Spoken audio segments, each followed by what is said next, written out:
भारतीय communist party माले का 2 दिवसीय सम्मेलन जमशेदपुर में संपन्न हुआ। इस मौके पर माले महासचिव दीपांकर भट्टाचार्य ने मीडिया से बात करते हुए पार्टी की आगामी कार्य योजना की जानकारी दी। उन्होंने झारखंड के राजनीतिक हालात के संबंध में जानकारी देते हुए बताया कि भारतीय जनता पार्टी साजिश के तहत राज्य में राजनीति अस्थिरता का माहौल पैदा करना चाहती है। ऐसे में माले राज्य सरकार के साथ खड़ी है। इसके अलावा देश के वर्तमान हालात को लेकर उन्होंने केंद्र सरकार को आड़े हाथों लिया और कहा, देश का हर वर्ग इन दिनों तराई माम कर रहा है, नौकरियां नहीं है, मजदूर शब्द समाप्त हो चुका है, किसान परेशान है।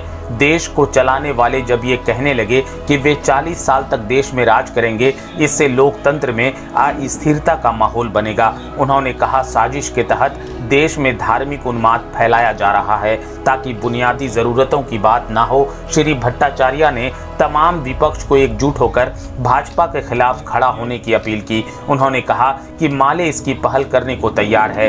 वहीं झारखंड में हो रहे महिलाओं के साथ अत्याचार पर उन्होंने राज्य सरकार का बचाव करते हुए केंद्र सरकार पर निशाना साधा और कहा, जब प्रधानमंत्री स्वाधीनता दिवस के मौके पर लाल किले के प्राचीर से महिला सुरक्षा की दुहाई दे रहे थे, तब गुजरात गोधरा कांड के पीड़िता बिल्किस बानो के दोषियों को रिहाई दी जा रही थी, तब प्रधानमंत्री चुप थे। उन्होंने कहा, देश में कहीं भी महिलाएं सुरक्षित नहीं हैं। महिला सुरक्षा को किसी खास कौम या मजहब से जोड़कर देखना सही नहीं होगा। महिला की सुरक्षा को लेकर सभी को एक मंच पर आने की जरूरत है। भाकपा माले के राज्य कमेटी की 2 दिन की मीटिंग थी जमशेदपुर में, और उस मीटिंग में हम लोगों ने तय किया कि प्रदेश में भारतीय जनता पार्टी की जो एक साजिश चल रही है, यहाँ जेएमएम और विपक्ष की जो सरकार है, सरकार को गिराने की, उसका जमकर विरोध किया जाएगा। हम लोग कर भी रहे हैं। हम कहेंगे गवर्नर से कि जो चुनाव आयोग की जो सिफारिश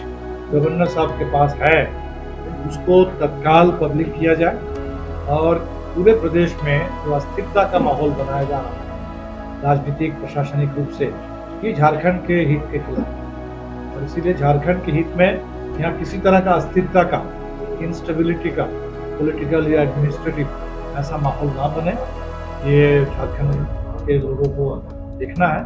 हमने भी रांची में हेमंत सोरेन जी से मिल करके हमने कहा है कि आप लोग इस मुहिम में बिल्कुल साथ हैं भाजपा की साजिश के खिलाफ। दूसरा, प्रदेश में भी बहुत सारे मुद्दे हैं इस समय। रोजगार का बड़ा सवाल है, अकाल की स्थिति है, और पूरे देश में मजदूर आंदोलन में अभी इस समय जो मुद्दे हैं कि लगभग स्थायी रोजगार इसको सरकार खत्म कर रही है और सिर्फ ठेके पर काम, सिर्फ इस देश में लोगों को यहाँ तक कि मजदूर होने की जो मान्यता है वो भी ना देना स्कीम वर्कर्स को। इसलिए मजदूर आंदोलन में भी एक नया दौर आया है। जैसे किसान लड़ रहे हैं अपने फसल की सही कीमत के लिए, हमें लगता है कि मजदूरों को भी, ठेका मजदूर जो हमारे नौजवान भाई काम कर रहे हैं स्विगी, जोमेटो में, अमेजन में, जो बहनें काम कर रही हैं मिड डे मील में, आशा में, आंगनबाड़ी में, तो सब असुरक्षित रोजगार है जहाँ कोई सम्मान नहीं, कोई वेतन नहीं ठीक से। तो हम सबको एक सुरक्षित सम्मानजनक रोजगार के लिए भी आंदोलन तेज करना होगा, भ्रष्टाचार के खिलाफ आंदोलन तेज करना होगा। और भारतीय जनता पार्टी जिस तरह से नफरत फैला करके, एक उन्माद पैदा करके, दंगे का माहौल बना करके देश में राज करना चाहती है, तो इस पर काबू पाना। जो आज कोई पार्टी देश में अगर ये कह दे कि बाकी तमाम पार्टियां खत्म हो जाएंगी और एक पार्टी रह जाएगी भारतीय जनता पार्टी, उस पार्टी के नेता अगर ये कहना शुरू कर दे कि हम 40 साल राज करेंगे, 50 साल राज करेंगे, तो बिल्कुल समझ लेना चाहिए ये लोकतंत्र के एक तरीके से मौत का फरमान जारी किया, ये लोकतंत्र की हत्या का फरमान।